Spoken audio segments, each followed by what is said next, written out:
محمد رسول اللہ صلی اللہ علیہ وسلم کی ذات بابرکات کے لیے ہے جن کو مالک کائنات نے ساری دنیا کے لیے رہبر و رہنما، پیشوا و مقتدا، امام اعظم، قائد اعظم، خطیب اعظم، مجاہد اعظم بنا کر بھیجا۔ مختصر حمد و صلوات کے بعد معزز سامعین کرام، معززات سامعات، آج کی ایک عظیم الشان کانفرنس کا جو عنوان ہے وہ ہے سیرت النبی صلی اللہ علیہ وسلم۔ سیرت النبی صلی اللہ علیہ وسلم کی مناسبت سے آپ کی سیرت کا ایک پہلو آپ کے سامنے رکھنا چاہتا ہوں۔ وہ پہلو یہ ہے کہ ہمارے نبی علیہ السلام نے صحابہ کے ساتھ کیا انداز اختیار کیا تھا۔ اور یہ بات یاد رکھیں کہ اگر انسان کسی انسان سے محبت کرتا ہے تو پھر انسان کی اس محبت کا تقاضا ہے کہ جس کے ساتھ وہ محبت کرتا ہے تم بھی اس کے ساتھ محبت کرو۔ اور ہمیں ساری کائنات کے انسانوں سے بڑھ کر جناب محمد الرسول اللہ صلی اللہ علیہ وسلم سے محبت ہے اور ہونی چاہیے۔ اور پھر اس محبت کا یہ تقاضا ہے کہ حضور علیہ السلام جن سے محبت کرتے ہیں ہمیں ان سے بھی محبت کرنی چاہیے۔ غور کیجئے گا، عام قاعدہ قانون یہی ہے کہ چھوٹا بڑے کو سلام کرے گا۔ عام قاعدہ یہی ہے کہ آنے والا بیٹھے کو سلام کرے گا۔ قانون یہی ہے کہ گزرنے والا ٹھہرنے والے کو سلام کرے گا۔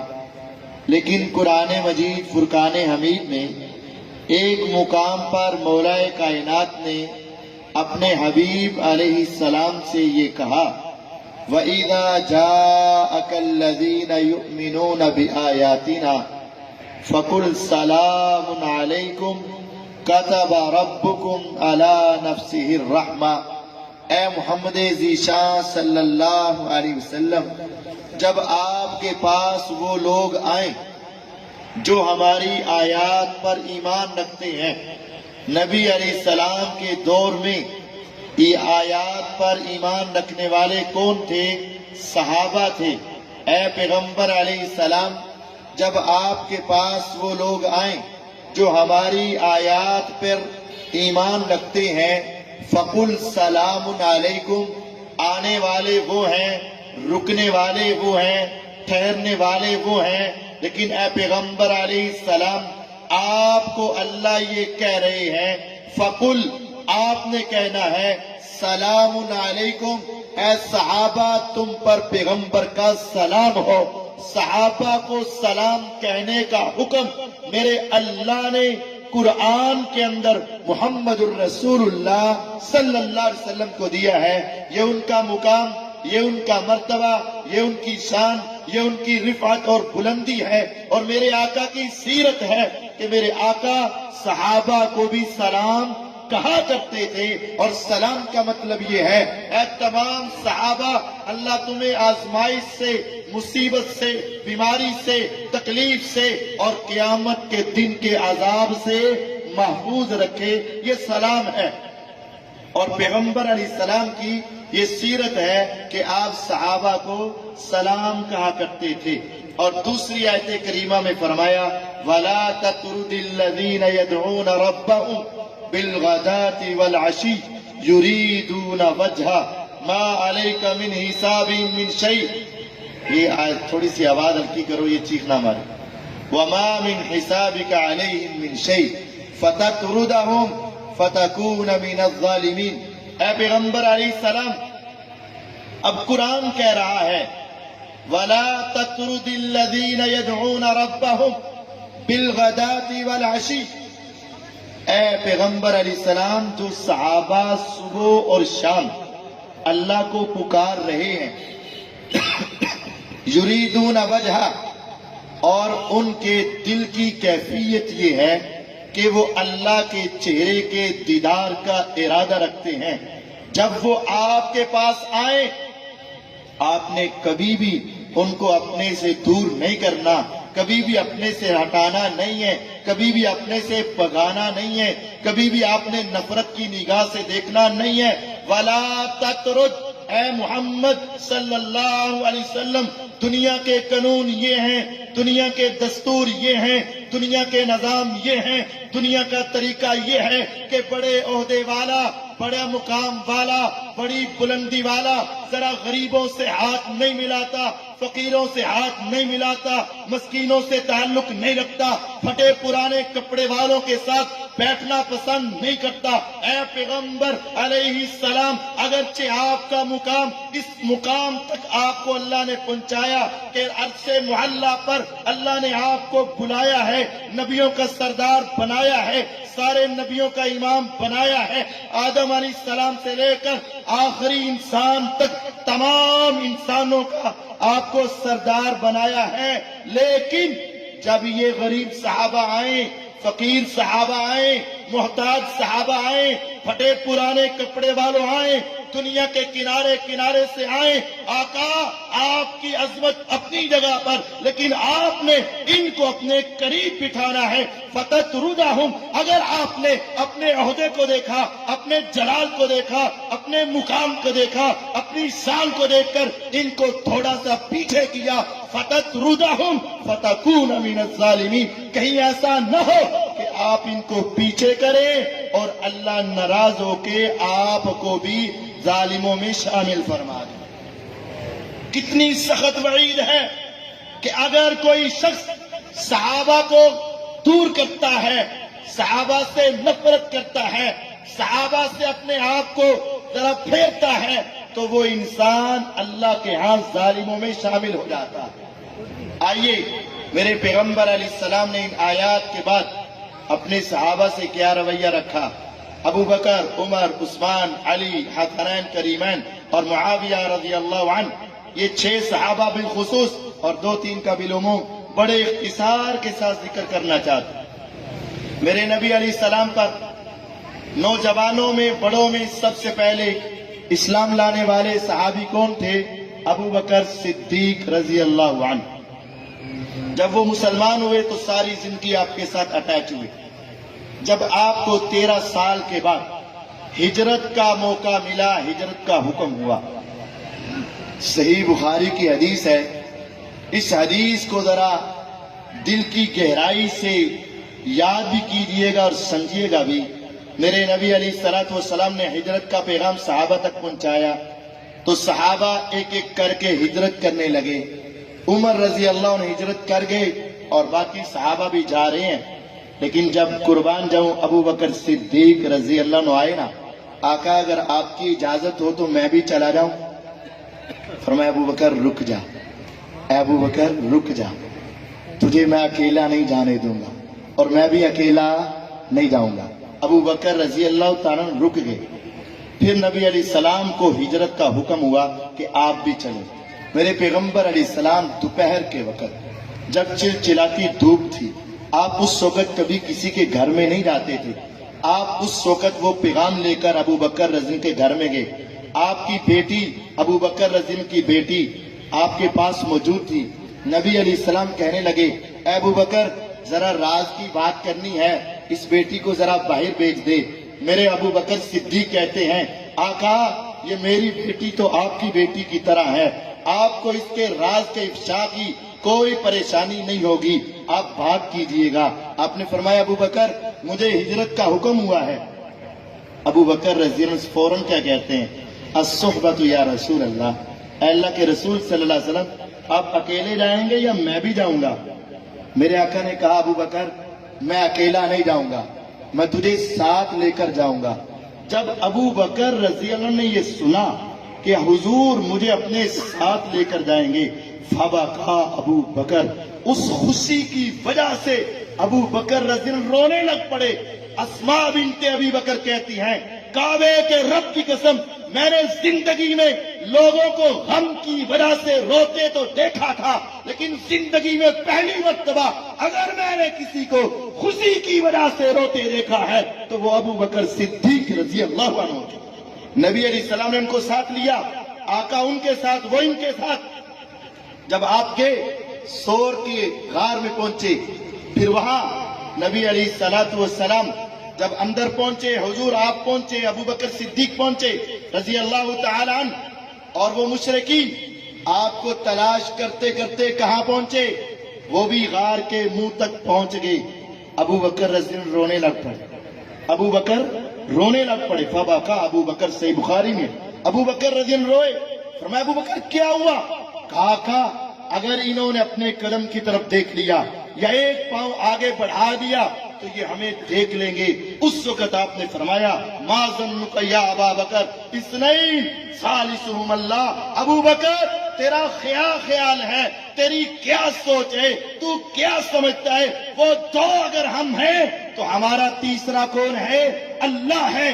غور کیجئے گا، جب موسیٰ علیہ السلام گئے تھے، وہ کوہ طور پر پہنچے تھے، اس کے بعد جب وہاں سے نکلے تھے اور موسیٰ علیہ السلام جب پانی کے سامنے پہنچے تو کہا میرے ساتھ کون ہے؟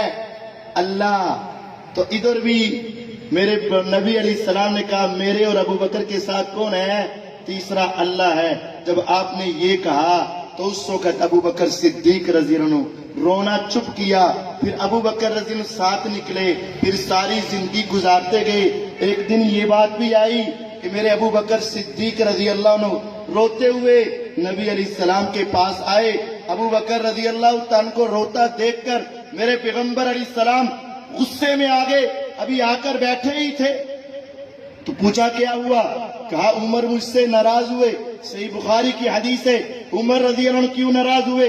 کہا کسی بات میں بحث ہو رہی تھی، میں نے ان کو غصہ دلایا، وہ غصے میں آئے، پھر میں نے ان سے معذرت کی، انہوں نے معاف نہ کیا، میں آپ کے پاس پہنچا۔ اتنے میں عمر رضی اللہ عنہ ان کو بھی خیال آیا، وہ سیدھے ابو بکر کے گھر میں گئے۔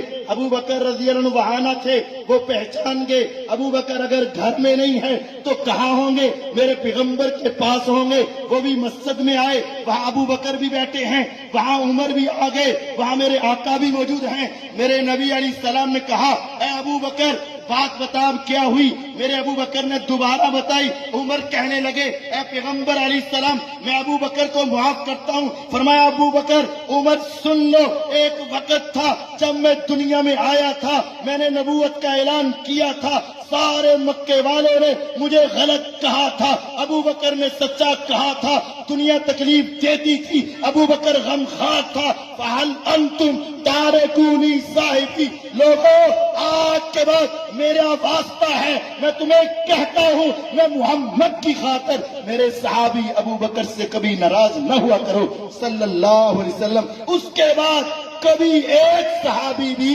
ابو بکر رضی اللہ عنہ سے ناراض ہوا ہی نہیں، کبھی بھی وہ ناراض نہ ہوئے۔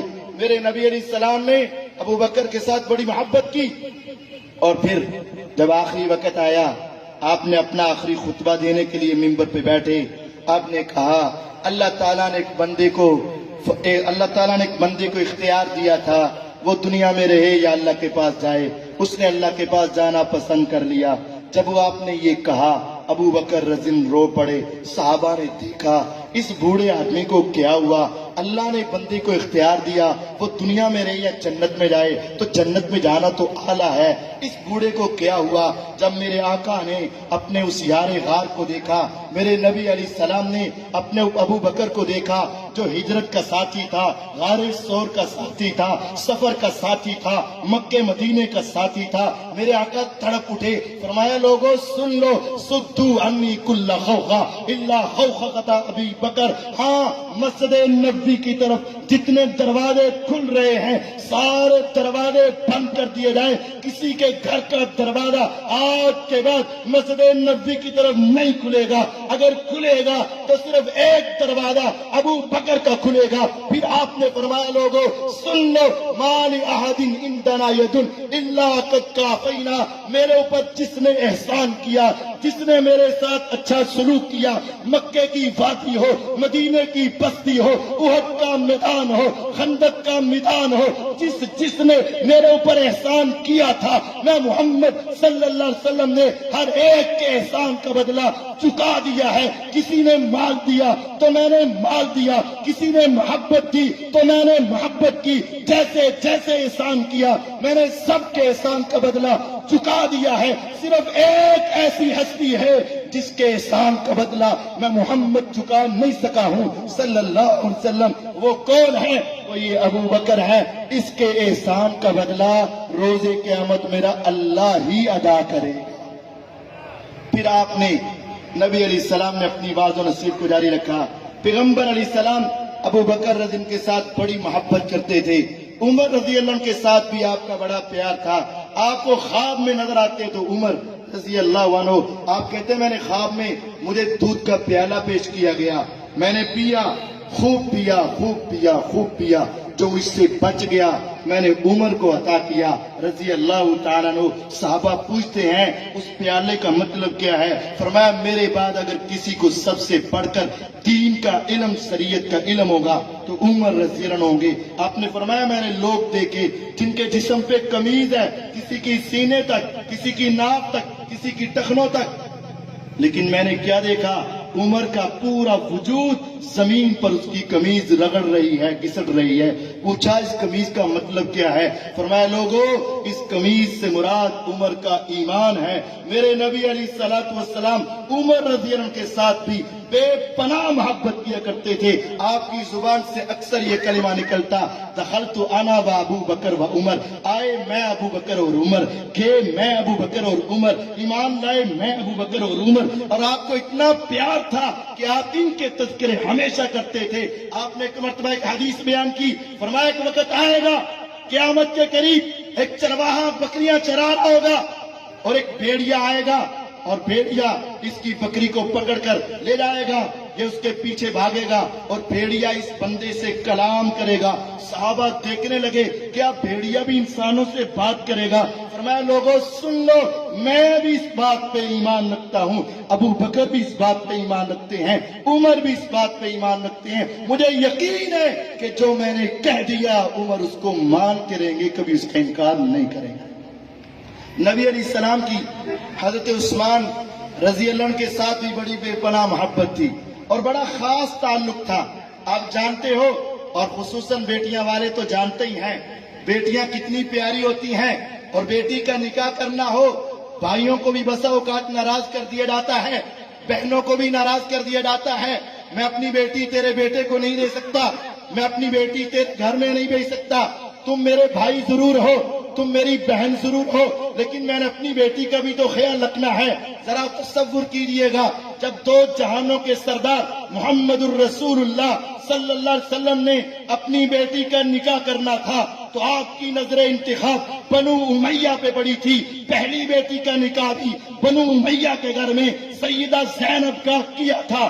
دوسری بیٹی کے نکاح کے لیے بھی بنو امیہ میں سے عثمان ابن عفان رضی اللہ عنہ کو پسند کیا تھا. بدر کے میدان کی طرف صحابہ نکلنے لگے تھے, حضرت عثمان رضی اللہ عنہ بھی نکلنے لگے تھے. فرمایا عثمان تم ٹھہر جاؤ, میری بیٹی رقیہ بیمار ہے, تم اس کی تیمارداری کرنا. میرے آقا جب واپس آئے بتایا گیا آقا آپ کی بیٹی اس دنیا سے چلی گئی ہے. عثمان بڑے غم زدہ ہیں. میرے آقا نے کہا عثمان غم تمہیں بھی ہے, غم مجھے بھی ہے, لیکن یاد رکھ لے ابھی میرے گھر میں ایک بیٹی اور موجود ہے, میں اپنی بیٹی کا نکاح تیرے ساتھ کرتا ہوں.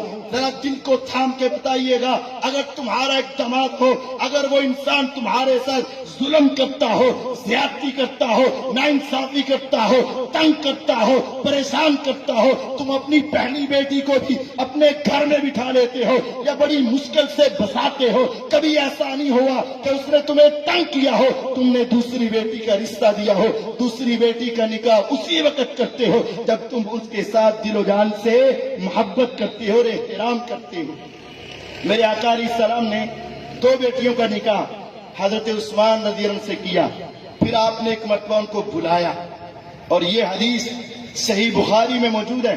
آپ نے ان کو بلایا اور فرمایا اے عثمان میں تجھے ایک بات کہتا ہوں، ایک وقت آئے گا اللہ تعالیٰ تجھے قمیض پہنائے گا اور یہ منافق لوگ حدیث منافق اس کو اتارنا چاہیں گے، منافق تیری خلافت پہ تان کریں گے، منافق تیری خلافت کے اوپر انگلیاں اٹھائیں گے، منافق تیرے کردار پہ تان کریں گے، منافق تیرے فیصلوں پہ تان کریں گے، منافق تیری خلافت کا انکار کریں گے، منافق تیری خلافت کو چھیننا چاہیں گے. میں تمہیں یہ نصیحت کرتا ہوں کہ تم نے اس کو قمیض کو اتارنا نہیں.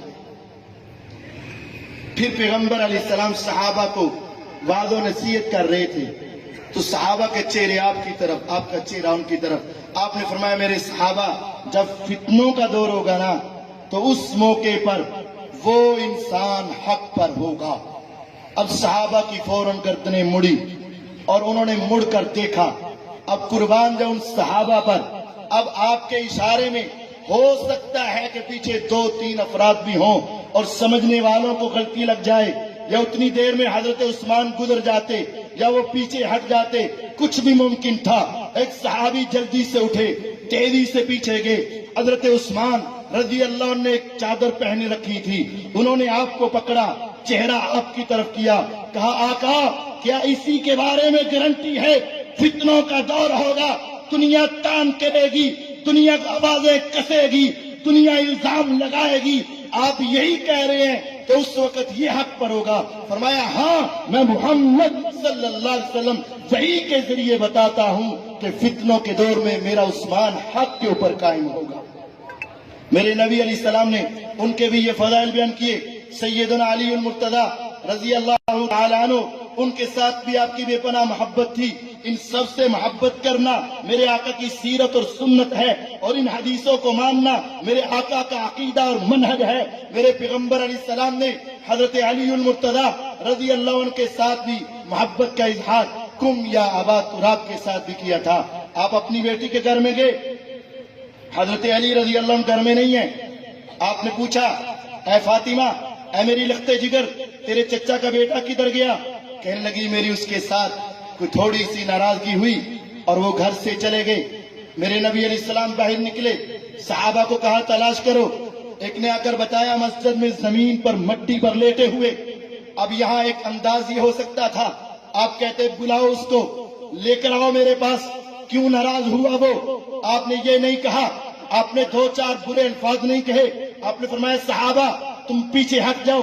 میرے آقا گھر سے نکلے، وہاں پہنچے، پاس بیٹھے، اپنے ہاتھ کو بڑھایا، جسم کو لگایا، مٹی کو اتارا. کم یا ابا تراب، کم یا ابا تراب، کم یا ابا تراب. اے مٹی والے کھڑا ہو جا، اے مٹی والے کھڑا ہو جا، اے مٹی والے کھڑا ہو جا. اور پھر آپ نے ان کو سمجھا کر میاں بیوی کے درمیان میں دوبارہ محبت ڈلوا دی، دوبارہ پیار ڈلوا دیا. حضرت علی فرماتے ہیں اس کے بعد میرا نام علی تھا، کنیت میری ابو الحسن تھی، ابو الحسنین بھی تھی، میرا لقب ذوالفقار بھی تھا، میرا لقب حیدر کرار بھی تھا، بہت کچھ تھا. لیکن پیغمبر علیہ السلام نے جس پیار کے ساتھ مجھے اٹھایا تھا، اس کے بعد ساری زندگی جو نام سب سے زیادہ پیارا مجھے لگتا تھا وہ کون سا تھا؟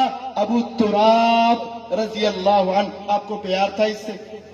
پھر آپ کو حضرت علی کے ساتھ یہ محبت بھی تھی. ایک آدمی نے آ کر یمن کے اندر آپ نے ان کو گورنر بنایا. یمن سے آپ حج کے لیے آئے، حج کے موقع پر ایک انسان نے آ کر آپ کی کوئی شکایت لگائی. حضرت پیغمبر علیہ السلام غصے میں آ گئے، صحابہ کو جمع کیا، فرمایا سنو، کیا تم میرے ساتھ محبت کرتے ہو اور مجھے اپنی جانوں سے زیادہ احترام والا سمجھتے ہو؟ انہوں نے کہا جی ہاں. فرمایا سنو پھر، من کنت مولاہ فہذا علی مولاہ، جس کا میں دوست ہوں اس کا علی بھی دوست ہے رضی اللہ عنہ. اب یہ حدیث ہے، علی رضی اللہ کے ساتھ محبت کرنا ایمان کی نشانی ہے اور بغض رکھنا منافقت کی نشانی ہے. ایمان محبت ہے اور بغض منافقت ہے. یہ دونوں حدیثیں ہیں لیکن ان کو سمجھ لیجئے گا. قرآن مجید میں بھی یہ بات ہے کہ بعض لوگ آیات کا غلط مفہوم لیتے ہیں تو گمراہ ہو جاتے ہیں، اسی طرح بعض لوگ احادیث کا غلط مفہوم لیتے ہیں تو گمراہ ہو جاتے ہیں۔ یضل بہ کثیرا ویہدی بہ کثیرا وما یضل بہ الا الفاسقین۔ اب یہ آیت اور حدیث ہے، پیغمبر علیہ السلام نے حضرت علی رضی اللہ عنہ کے بارے میں فرمایا جس کا میں دوست اس کا علی دوست ہے، من کنت مولاہ فہذا علی مولا۔ اب بعض دوست یہاں سے مولا علی کا لفظ نکالنا شروع کر دیتے ہیں۔ ایک عقلی طور پہ سمجھاؤں گا اور ایک علمی طور پہ سمجھاؤں گا۔ عقلی بات یہ ہے، ارے بھائی تمہیں یہ حدیث کس نے سنائی؟ کہتے ہیں ہمارے استاد یا ہمارے عالم نے سنائی۔ ارے انہوں نے کہاں سے پڑھی؟ کہتا ہے سنن ابن ماجہ میں موجود ہے۔ ارے انہوں نے کہاں سے پڑھی؟ اپنے استاد سے پڑھی، انہوں نے اپنے استاد سے پڑھی، انہوں نے اپنے استاد سے پڑھی، انہوں نے تابعین سے سنی، انہوں نے صحابہ سے سنی، انہوں نے آقا سے سنی۔ ہاں ہاں، جب تم یہ مانتے ہو صحابہ کو اس حدیث کا علم تھا، تابعین کو اس حدیث کا علم تھا، اہل بیت کو اس حدیث کا علم تھا، تبع تابعین کو اس حدیث کا علم تھا، ائمہ محدثین کو اس حدیث کا علم تھا، کیا وہ سارے اس حدیث کو ماننے والے تھے کہ نہیں؟ کہتے ہیں ماننے والے تھے۔ پھر جاؤ، ہمارا چیلنج ہے، دنیا کی کوئی ایک کتاب لے کر آؤ، کوئی تاریخ کی ہو، حدیث کی ہو، تفسیر کی ہو، فقہ کی ہو، شرع کی ہو، کوئی ایک کتاب ہو جس میں ایک صحابی نے، ایک تابعی نے، ایک تبع تابعی نے، ایک امام نے، ایک محدث نے حضرت علی رضی اللہ عنہ کو مولا علی کہہ کر پکارا ہو، نہیں ملے گی۔ کیوں نہیں ملے گی؟ حدیث کو وہ مانتے تھے، مولا علی نہیں کہتے تھے، کیونکہ وہ عربی جانتے تھے۔ صرف مولا علی، ان دو لفظوں کو ملانے سے عربی جملہ مکمل ہوتا ہی نہیں، عربی جملہ مکمل ہوتا ہی نہیں۔ ان کو عربی آتی تھی، اس وجہ سے وہ آدھا جملہ بولتے ہی نہیں تھے۔ ان کو عربی نہیں آتی ہے، اس لیے یہ آدھا جملہ بول کر سمجھتے ہیں ہم حدیث پر عمل کر رہے ہیں۔ اور دوسرا علمی جواب سن لیجئے گا، مولا کے کئی معنی ہیں۔ ایک معنی مشکل کشا بھی ہے، ایک معنی رب بھی ہے، اور ایک معنی دوست بھی ہے۔ جب ایک لفظ کے کئی معانی ہوں اور کچھ لوگ اس کا غلط استعمال کرتے ہوں تو قرآن کہتا ہے تم نے اس لفظ کا صحیح معنی بھی استعمال نہیں کرنا۔ ایک لفظ کے کئی معانی ہوں، کچھ صحیح استعمال کرتے ہوں اور کچھ اس کا معنی غلط استعمال کرتے ہوں، قرآن یہ کہتا ہے تم نے وہ لفظ استعمال ہی نہیں کرنا۔ ارے کہاں کہتا ہے؟ پہلا سپارہ سورۃ بقرہ، یا ایھا الذین آمنوا لا تقولوا راعنا، اے ایمان والو لفظ راعنا نہیں بولنا۔ تو پھر کیا کہنا ہے؟ انظرنا کہنا ہے۔ ارے راعنا کیوں نہیں کہنا؟ انظرنا کیوں کہنا ہے؟ راعنا نہیں بولنا، انظرنا بولنا کیوں؟ اب راعنا، را الف را، عین نون الف، راعنا، اس کا معنی ہے ہماری طرف توجہ کریں۔ منافق لوگ اس کے اندر یا کا اضافہ کرتے، عین اور نون کے درمیان، را ای نا، را ای نا، تھوڑا سا دبا کے پڑھ دیتے، معنی بدل جاتا۔ اس کا معنی ہوتا ہے اے ہمارے بکریاں چرانے والے ملازم۔ جب صحابہ آتے نبی علیہ السلام سے صحیح لفظ بولتے، یا رسول اللہ راعینا، اے اللہ کے رسول صلی اللہ علیہ وسلم ہماری طرف توجہ کریں۔ منافق آتے تھوڑا سا دبا کے پڑھ دیتے، یا رسول اللہ راعینا، میرے اللہ نے کہا اے صحابہ تمہارے اوپر تو کوئی اعتراض نہ تھا، لیکن منافقوں نے اس لفظ کا غلط استعمال شروع کر دیا ہے۔ آج کے بعد صحابہ تمہاری زبان سے پیغمبر کو پکارنے کے لیے راعنا لفظ کا استعمال نہیں ہونا چاہیے، اگرچہ تمہارا معنی درست ہوتا تھا، منافقوں کا معنی غلط ہوتا تھا، لیکن آج کے بعد نہ رہے بانس نہ بڑے بانسری، تم نے یہ لفظ استعمال ہی نہیں کرنا۔ اسی وجہ سے نہ مولا کا معنی مشکل کشا والا ہے اور نہ ہم نے اس کو دوسرے معنی میں استعمال کرنا ہے تاکہ اللہ کی توحید میں خلل پیدا نہ ہو جائے۔ اب دوسری حدیث ہے، علی رضی اللہ عنہ سے محبت کرنے والا مومن ہے اور بغض رکھنے والا منافق ہے۔ ہم سارے اس حدیث کو مانتے ہیں اور اللہ کی قسم ہے ہمارے دلوں میں سیدنا علی المرتضی رضی اللہ عنہ کی محبت موجود ہے۔ اور میرے نام کے آگے ایک جملہ لکھا ہے. بعض لوگوں کو اس کی حقیقت کا علم نہیں. علاوی ہماری ذاتی نسبت ہے. میرا خاندان اور میرا نسب نامہ سیدنا علی المرتضی رضی اللہ عنہ کے ساتھ حقیقی طور پر جا کر ملتا ہے. ہماری تو ان کے ساتھ خاندانی نسبت بھی ہے, خون کا رشتہ بھی ہے, لیکن بات یہ یاد رکھیے گا, حدیث کا صحیح معنی بھی سمجھنا ضروری ہے. علی سے محبت رکھنے والا مومن ہے, بغض رکھنے والا منافق ہے. بعض لوگ اس حدیث کو اٹھا کر امیر معاویہ, عمر بن عاص, طلحہ و زبیر رضی اللہ عنہما پر لگا کر غلط معنی لیتے ہیں. ان کو میں سمجھانا چاہتا ہوں, ایک ہوتا ہے بغض اور ایک ہوتا ہے اختلاف. ایک ہے بغض اور ایک ہے اختلاف. اختلاف اور چیز ہے, بغض اور چیز ہے. بغض کا مطلب دل میں نفرت ہے, بغض کا مطلب دل کے اندر ناپسندیدگی ہے. اختلاف تو والد اور اولاد کا ہو جاتا ہے. غور کیجئے گا, ابو تراب کی نیت کیوں بنی؟ میرے علی رضی اللہ کی ابو تراب کی نیت کیوں بنی؟ امی فاطمہ الزہرا رضی اللہ عنہا اور حضرت علی رضی کا کیا ہوا تھا؟ اختلاف.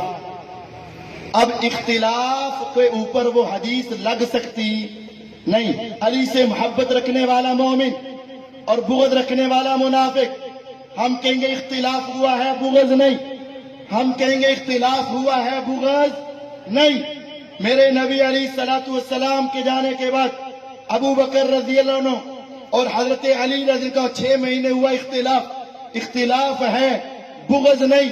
حضرت علی کے ایک بڑے بھائی ہیں, ان کا نام ہے عقیل, عقیل بن ابی طالب.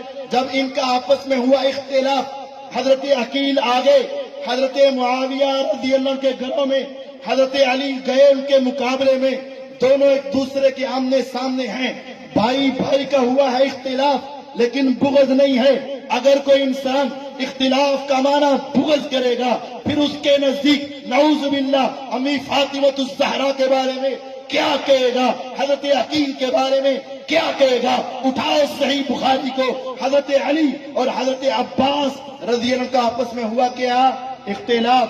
اختلاف اور ہے, اختلاف کے اوپر یہ حدیث نہیں لگے گی. اختلاف ہو سکتا ہے, علی سے بغض رکھنا منافقت ہے, لیکن اختلاف رکھنے کی وجہ سے کوئی فرق نہیں پڑتا ہے. حضرت علی کے ساتھ حضرت عباس کا اختلاف ہوا, دونوں مومن رہے.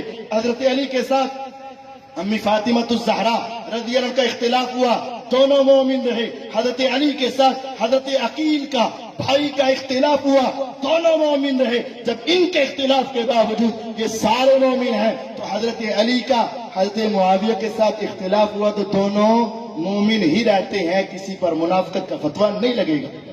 میرے نبی علیہ السلام حضرت حسنین کریمین رضی اللہ عنہما کے ساتھ بھی بے پناہ محبت کرتے تھے, اور ان کے 2 واقعات بڑے عظیم الشان ہیں.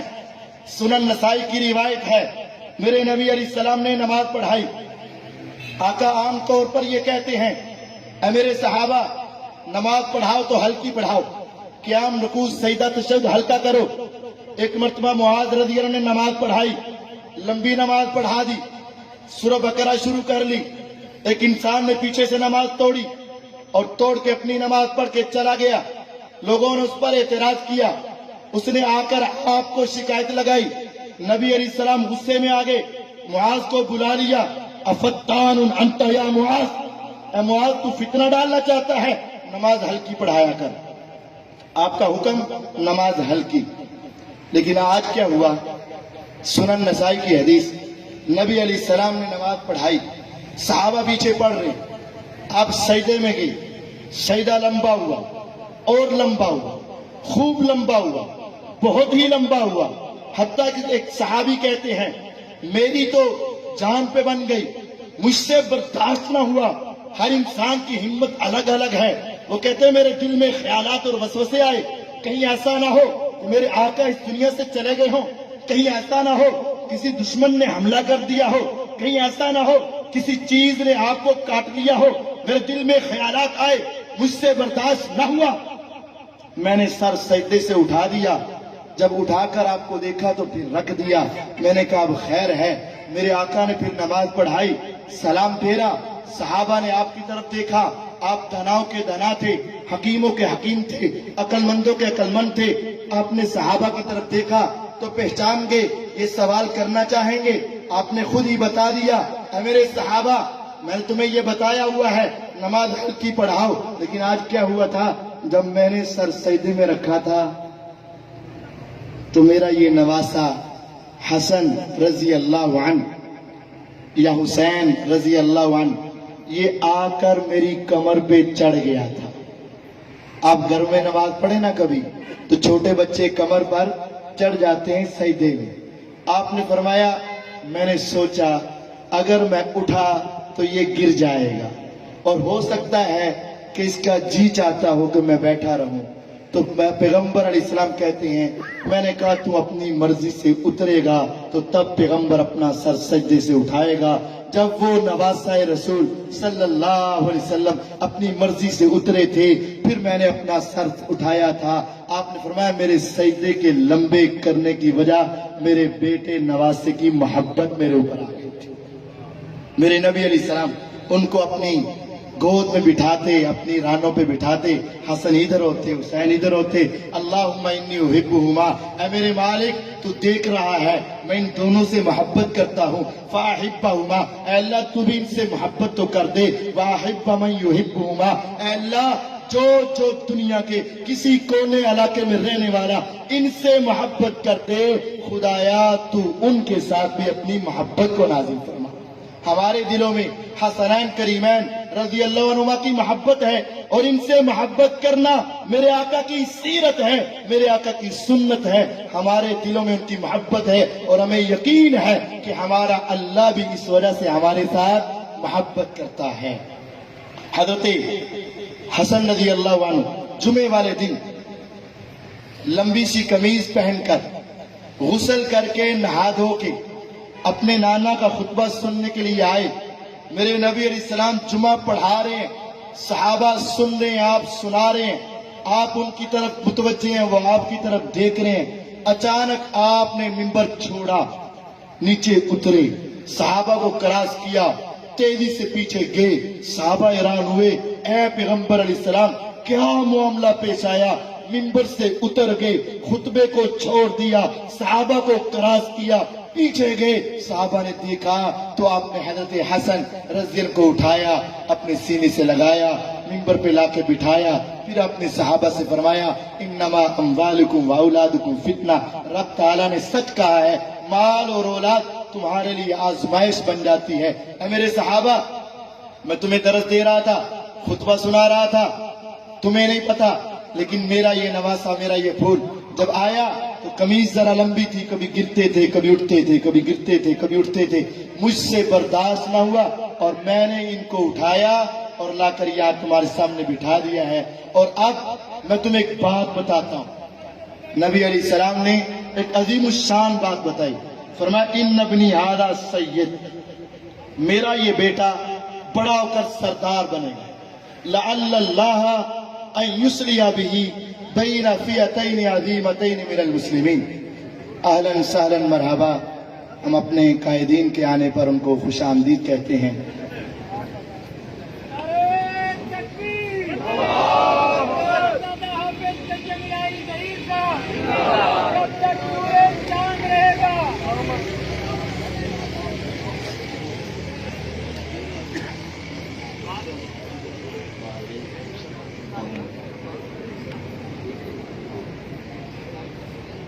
اللہ تعالیٰ اس خاندان کی حفاظت فرمائے، ان کو، ان کے والدین کو، ان کے اہل خانہ کو مزید عزتوں سے نوازے اور ان کو شریروں کے شر سے محفوظ رکھے. میں زیادہ دیر آپ اور ان کے درمیان حائل نہیں ہوں گا، لیکن کچھ باتیں آپ کو سمجھانا ابھی باقی ہیں. رسول اکرم صلی اللہ علیہ وسلم نے جب حضرت حسن رضی اللہ عنہ کو منبر پہ بٹھا دیا تو پھر آپ نے فرمایا لوگو ان ابنی ھذا سید، میرا یہ بیٹا اگرچہ ابھی چھوٹا ہے لیکن ایک وقت آئے گا کہ یہ دنیا کا سردار بنے گا. لعل اللہ ان یصلح بہ بین فئتین عظیمتین من المسلمین. اللہ تعالیٰ میرے اس بیٹے کے ذریعے مسلمانوں کی دو جماعتوں کے درمیان صلح کروائے گا۔ پھر ایک وقت آیا تھا جب امیر معاویہ رضی اللہ عنہ اور حضرت حسن رضی اللہ عنہ یہ دونوں آپس میں ملے تھے اور انہوں نے صلح کی تھی، اور صلح صرف ان شرائط پہ ہوئی تھی کہ کتاب اللہ اور سنت رسول کے مطابق، شریعت کے مطابق خلافت کے نظام کو چلایا جائے گا، شریعت کے مطابق اس نظام کو چلایا جائے گا۔ اور یہ شرط رکھی گئی تھی کہ کسی مسلمان سے انتقام نہیں لیا جائے گا، اور اس شرط پہ کی گئی تھی کہ بیت المال سے اہل بیت کا حق ادا کیا جائے گا۔ بعض لوگوں نے اپنی طرف سے شرائط بنا کر صحابہ پہ تان کرنے کی کوشش کی ہے، وہ جھوٹی شرائط ہیں۔ پھر یہ پیغمبر علیہ السلام کی حدیث پوری ہوئی تھی، حضرت حسن حضرت امیر معاویہ رضی اللہ عنہ نے صلح کر کے پیغمبر کی حدیث کو سچا ثابت کیا تھا۔ پھر امیر معاویہ رضی اللہ عنہ کے ساتھ میرے نبی کا سلوک اور طریقہ کیا تھا۔ میرے آقا امیر معاویہ رضی اللہ عنہ کے ساتھ بے پناہ محبت کیا کرتے تھے۔ معاویہ رضی اللہ عنہ کے ساتھ محبت کرنا بھی میرے آقا کی سیرت اور سنت ہے۔ دو تین حدیثیں سن لیجئے گا۔ ابو سفیان رضی اللہ تعالیٰ عنہ نے جب اس حدیث کو سنا تھا، میرے آقا کہتے تھے لوگوں تم سفارش کیا کرو، اللہ پیغمبر کی زبان سے وہی فیصلہ کروائے گا جو اللہ کو پسند ہوگا۔ اشفعوا تؤجروا، تم سفارش کرو تمہیں اجر ملے گا۔ وَيَقْضِي اللَّهُ عَلَى لِسَانِ نَبِيِّهِ مَا شَاءَ، اللہ اپنے پیغمبر کی زبان سے وہ فیصلہ کرواتے ہیں جو فیصلہ رب کو منظور ہوتا ہے۔ ابو سفیان رضی اللہ عنہ آئے، کہا آقا 3 سفارشات لے کر آیا ہوں تاکہ مجھے اجر مل جائے اور اللہ کے فیصلوں کا علم ہو جائے۔ کہا کیا سفارش ہے؟ کہا پہلی سفارش یہ ہے میری بیٹی کے ساتھ آپ نکاح کر لیں۔ فرمایا قبول ہے۔ دوسری سفارش یہ ہے میرے بیٹے معاویہ کو آپ اپنا کاتب وحی قرآن کو لکھنے والا کاتب رکھ لے۔ فرمایا قبول ہے۔ تیسری سفارش یہ ہے جس طرح میں ساری زندگی اسلام کے خلاف لڑتا رہا، اگرچہ میرا جسم بڑھاپے میں پہنچ چکا ہے، آزاد کمزور ہو چکے ہیں، ہڈیاں جواب دے رہی ہیں، لیکن میرا جی چاہتا ہے میں دشمن سے ٹکرانے کے لیے سرحدوں تک پہنچ جاؤں۔ کہا ابو سفیان تیری تینوں سفارشوں کے بارے میں رب کا فیصلہ یہ ہے، مجھے تینوں ہی قبول ہے، تیری بیٹی کا نکاح بھی قبول ہے، معاویہ کا کاتب وہی ہونا بھی قبول ہے، اور تجھے محاذوں پر بھیجنا، سرحدوں پر بھیجنا بھی میں محمد صلی اللہ علیہ وسلم کو قبول ہے۔ پیغمبر علیہ السلام نے ان باتوں کو قبول کیا۔ پھر آپ نے ایک مرتبہ ایک خواب دیکھا، اور معاویہ تو وہ ہیں کہ جن کو دیکھ کر میرے پیغمبر علیہ السلام مسکراتے ہیں، ان کے نام کو سن کے، ان کے تذکرے کو سن کے، ان کو دیکھ کر مسکرانا میرے آقا کی سیرت اور سنت ہے۔ آپ کہیں گے کہاں؟ اٹھائیے صحیح بخاری حدیث نمبر 2924، 2924 نمبر حدیث ہے۔ ام حرام رضی اللہ عنہا کہتی ہیں میں اپنے گھر میں تھی، نبی علیہ السلام سوئے ہوئے تھے، آپ اچانک بیدار ہوئے، چہرے پہ مسکراہٹ ہے، موتیوں جیسا چہرہ چمک رہا ہے۔ پیغمبر علیہ الصلوۃ والسلام سے میں نے پوچھا ما اضحکک یا رسول اللہ صلی اللہ علیہ وسلم، آقا کیا دیکھا آپ نے، آپ کیوں مسکرا رہے ہیں؟ فرمایا ام حرام میں نے خواب میں دیکھا میری امت کا ایک گروہ بادشاہوں کی طرح تختوں پہ بیٹھ کے سمندر میں اتر کے دشمن سے جہاد کرنے کے لیے جا رہا ہے۔ پہلے بدر بھی ہوا ہے، احد بھی ہوا ہے، خندق بھی ہوا ہے۔ مسلمانوں کے پاس سرو سامان نہیں تھا، اسلحہ ہتھیار نہیں تھے، تلوار ہے تو کمان نہیں، کمان ہے تو ڈھال نہیں، ان کے پاس مال و دولت نہ تھا۔ لیکن میں نے اچانک دیکھا ہے میری امت کو اللہ نے اتنے مال و دولت سے نوازا ہے، بادشاہوں کی طرح ہیں، تختوں پر بیٹھے ہیں، اسلحہ سے لیس ہیں، دشمن سے ٹکرانے کے لیے سمندروں میں کود پڑے ہیں۔ میں پیغمبر علیہ السلام کو آسمان سے آواز آئی ہے قد اوجبو، اس سارے لشکر پہ اللہ نے جنت کو واجب کر دیا ہے۔ اے ام حرام، میں اپنی امت کے اس لشکر کو دیکھ کے مسکرا رہا ہوں۔ ام حرام رضی اللہ عنہا عورت ہیں، بڑی عمر ہے، لیکن جب یہ مرتبہ سنا کہ جنت کی ضمانت ہے، فوراً سے پہلے کہا آقا ذرا دعا کر دیجئے میں بھی ان میں شامل ہو جاؤں۔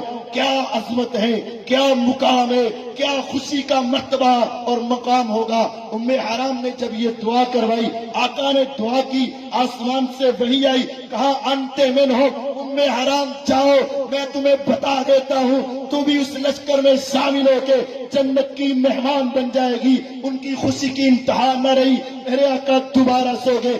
روایت لمبی ہے، مختصر سنانا چاہتا ہوں۔ میرے پیغمبر علیہ السلام کی زندگی اس ختم ہوئی، آپ اس دنیا سے چلے گئے۔ ابو بکر رضی اللہ عنہ اس دنیا سے چلے گئے۔ عمر ابن خطاب رضی اللہ عنہ 10 سال حکومت کر کے اس دنیا سے چلے گئے۔ عثمان ابن عفان رضی اللہ عنہ کا دور حکومت آیا تھا، دشمن دریاؤں کے اندر آئے تھے، میدانوں سے بھاگ چکے تھے، خط نکلا تھا، شام سے نکلا، مدینہ میں پہنچا، عمر عثمان رضی کے سامنے آیا۔ معاویہ یہ کہتے ہیں آپ ہمیں جہازوں کو تیار کرنے، بحری بیڑوں اور کشتیوں کو تیار کرنے کی اجازت دے دے۔